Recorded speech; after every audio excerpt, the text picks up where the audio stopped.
Alright guys, when I dey tell una say Nigeria he don dey go be this, e be like say person just dey talk. This video you about to watch, you go see Nigerians. This one now not be IPOB agitators, so not be Sunday Igbohu a group. You understand? Nigerians are now coming together to say, okay, let's reconsider this issue of Nigeria. It's not working. What do we do? You understand? It's not far anymore. This is very close. This is really very close. It's not far anymore. Now that people are saying, see, we are not taking this anymore. This and that and all that. This is no longer going to work. Nigerians are saying, this one Nigeria is not going to work. It's not going to work unless the government do something about the constitution. Now, are they ready to do anything? Let's watch. My colleagues on the high table here, distinguished ladies and gentlemen, including distinguished ladies and gentlemen of the media, the Patriots are very concerned about the state of affairs in our pluralistic country, Nigeria. Experience all over the world has shown that pluralistic countries that have survived as political entities are those that operate truly federal constitutions. Those pluralistic countries that failed to operate truly federal constitutions have largely disintegrated. If I may give just a few examples of these, those that didn't operate pluralistic countries and disintegrated are countries like Yugoslavia, which broke up into 7 independent states, and Czechoslovakia. But those that operated truly federal constitutions and survived are India and Canada. So the Patriots have been concerned that the root cause of our current problems in Nigeria is the constitution that we operate. I don't need to go through the challenges facing our country. These are well known because the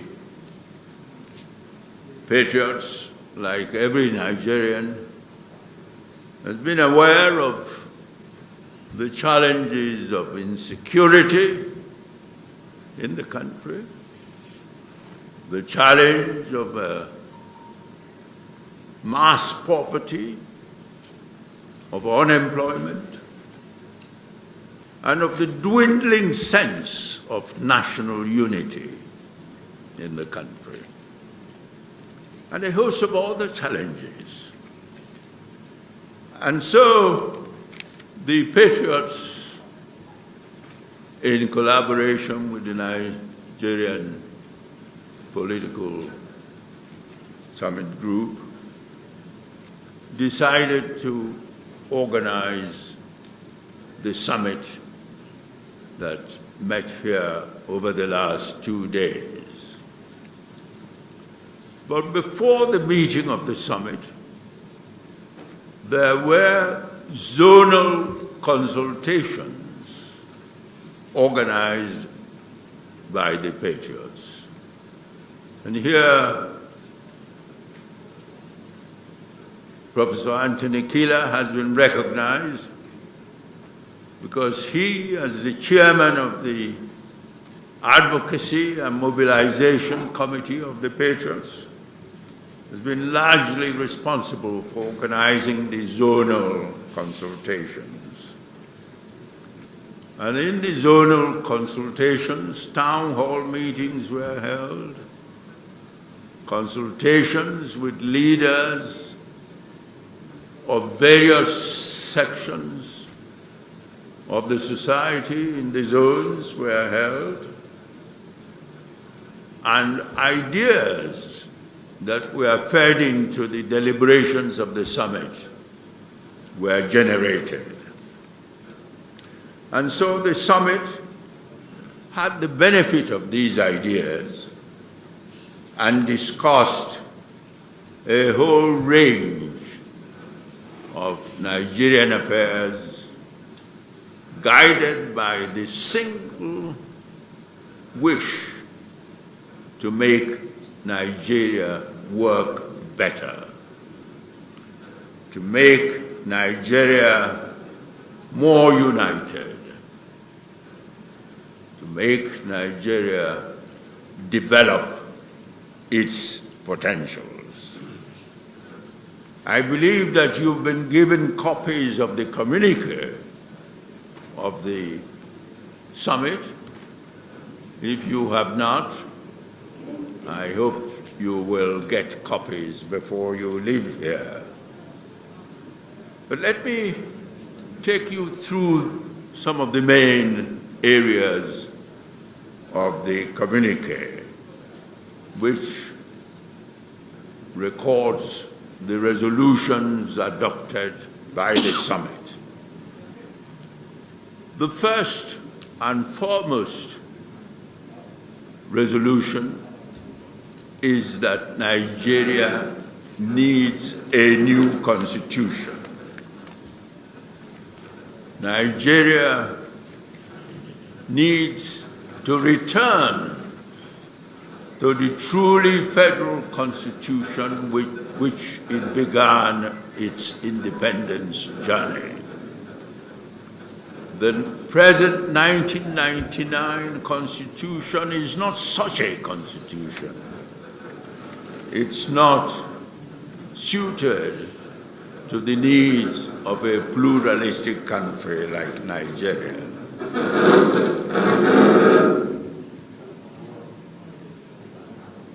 And the Patriots, of course, discussed how to actualize the new constitution that they are advocating. And they agreed that after the summit, these recommendations would be communicated to the presidency and the national summit, and that the president would be asked to send an executive bill to the National Assembly. And the executive bill should decide to have the National Assembly legislate for the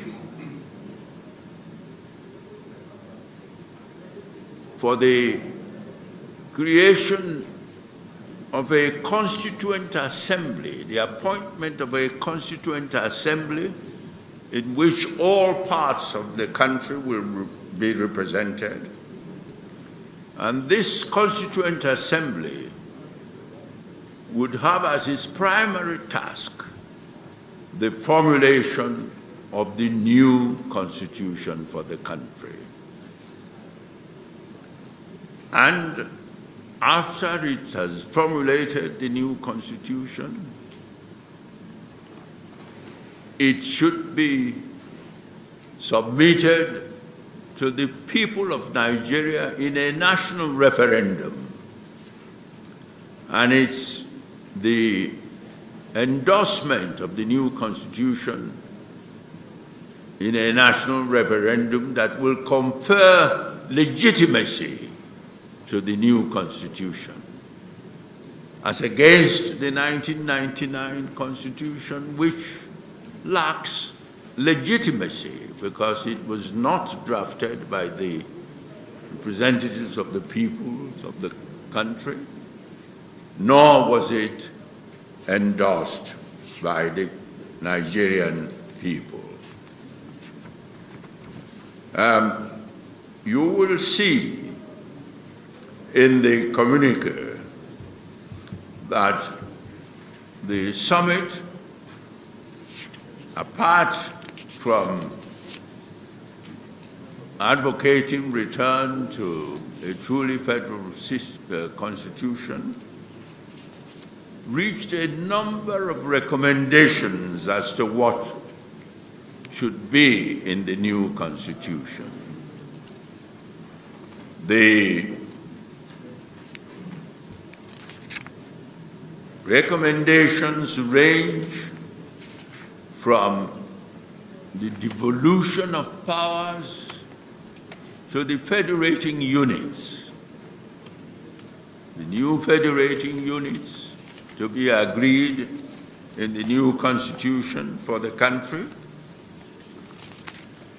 It would also touch on the legislature, that we should have a more cost-effective legislature, because at the moment the legislature that we have is unsustainably expensive. It involves the expenditure of over 70% of the national revenue on recurrent expenditure and the servicing of debt. So you will see in the communique that the summit recommended an inexpensive, or rather more cost-effective, legislature with powers devolved to the federating units. You will also see what the summit recommended about the administration of justice in the country. At present, the structure we have leads to overburdening of the courts, and the summit thinks that each federating unit should have a court hierarchy that leads to an appeal court where most issues would be adjudicated on, leaving the federal Supreme Court to deal with serious constitutional issues and issues relating to the federating units and the federal government disagreements.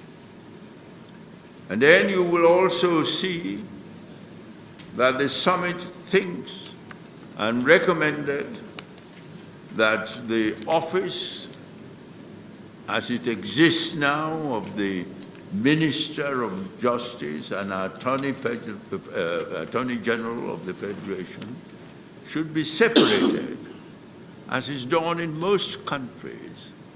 The Attorney General should be an appointee on non-partisan basis, as against the Minister of Justice, who would be appointed on a party basis. Again, you will see that the summit recommended a reform of our electoral system. We in the summit think that elections, all elections, should be held on the same day, in one day, because the current practice of staggered elections is very expensive and also prone to corruption and unhelpful influences. We also recommended that the elections should be not only be conducted in one day, as is done in countries like Brazil and Ghana, but also that the INEC should be mandated to transmit results electronically, and the use of bimodal accreditation system, BVAS, should also be mandated. And the summit thinks that independent candidates should be allowed to stand in elections. That is, independent of political parties, individuals who stand elections on their own personal merit. And again, that carpet crossing should be disallowed.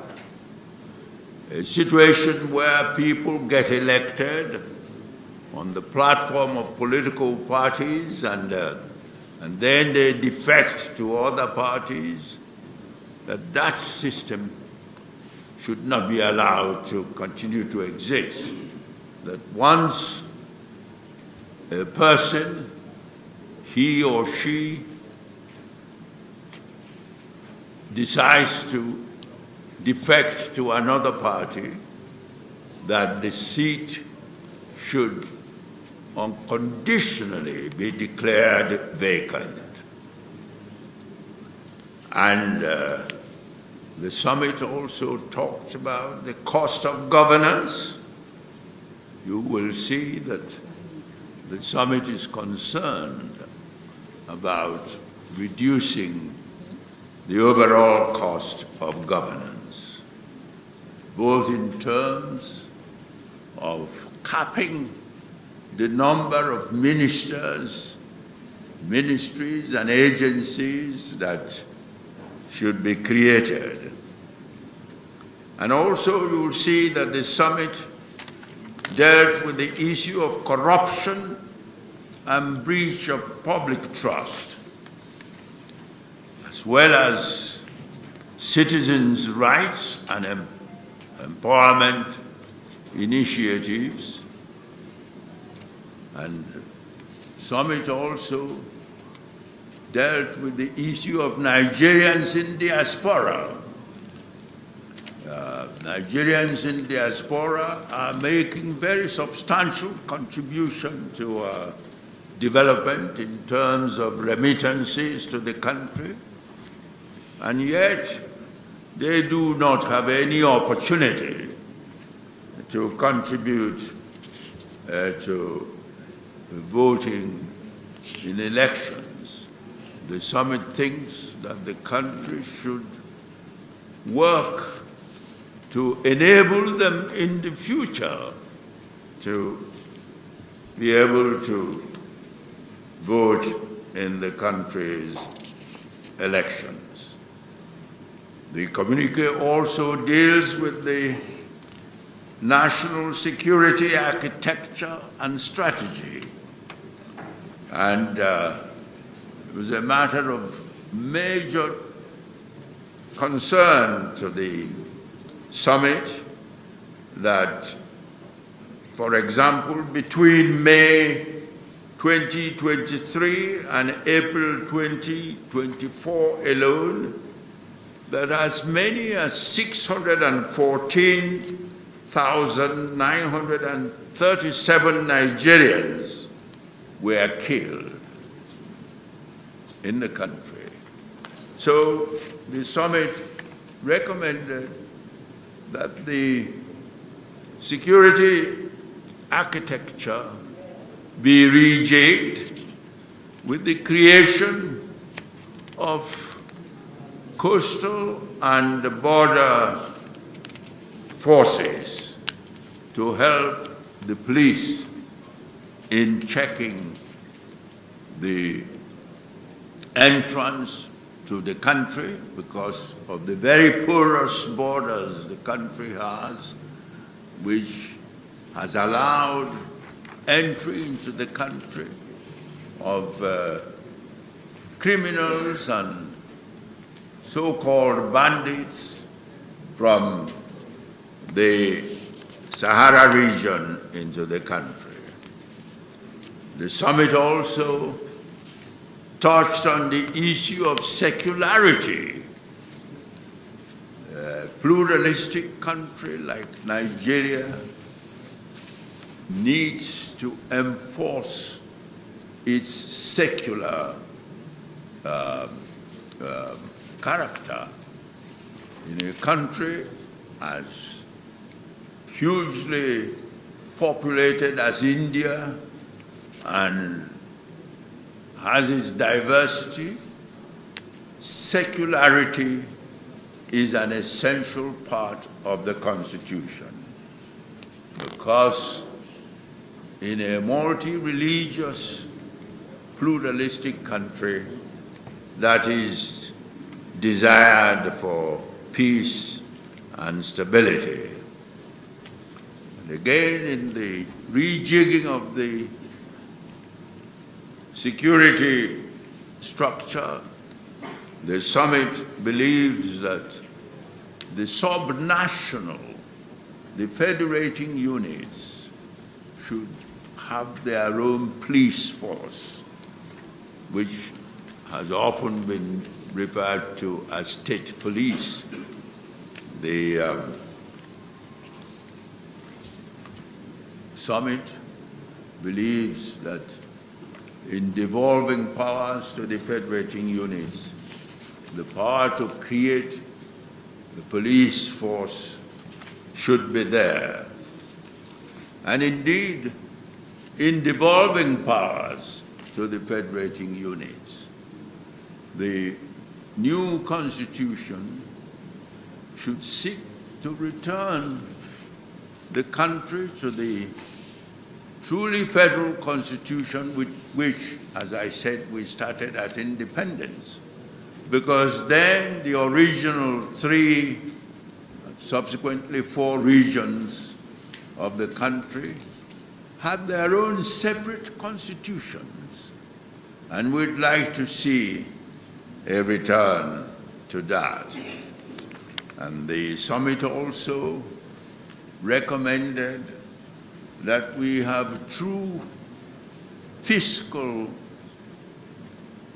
federalism, whereby the federating units should manage and control their resources and revenue, because there is no part of this country that is not endowed with resources that, if properly harnessed and managed, would see that the country develops and the welfare of the citizens taken care of. So these are taking you through some of the essential points in the communique of the summit, and I hope that when you've read them, you will, if you have any questions, put your questions to me and members, my colleagues on this high table. And again, my attention has just been drawn to 2 important recommendations of the summit. One, in respect of the citizens' rights, that I referred to, without telling you that the summit was concerned and recommended that the welfare of the people should be legislated so that about no less than 50% of the resources should be devoted to looking after the welfare of the people. And also the summit recommended that greater attention be paid to the needs of women, the young people, and special interest groups like people with disabilities in the new constitution. And I hope that these recommendations will be taken into account by the Constituent Assembly that we've recommended should be constituted to draft the new constitution. And we recommend that the Constituent Assembly should, in drafting the new constitution, take into full account not only the 1960-63 constitutions, but also the recommendations of the 2014 National Conference, and indeed the appropriate sections of the 1999 Constitution. All these should be taken into account by the Constituent Assembly in formulating the new Constitution. So thank you all. Ladies and gentlemen, these are my opening general remarks, and I invite you to ask questions. Well, I would expect that the new Constitution should make a provision for the freedom of the media,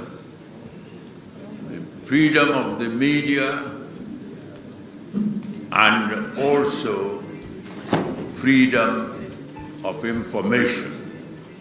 That is a standard provision in virtually all the constitutions that there are.